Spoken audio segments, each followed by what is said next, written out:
Here's a puzzle for problem-solving engineering brains. These two wheels are driven by the same motor. Why does one go fast and the other go slow? One's got more friction. One's got a mechanism and the other one doesn't. Well, the mechanism is different, Dad. Just show it that you can use just one finger to stop it. Why can the fast wheel be stopped easily, but the slow one can't? Easy, right? Now try and stop the other one. Ouch. Is that easy to stop or hard? Can you tell just by looking how many times faster the fast wheel goes compared to the slow one?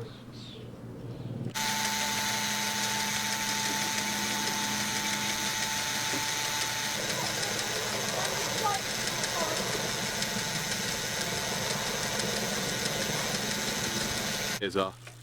Now the engineers are looking at a bike. Please don't dismantle it.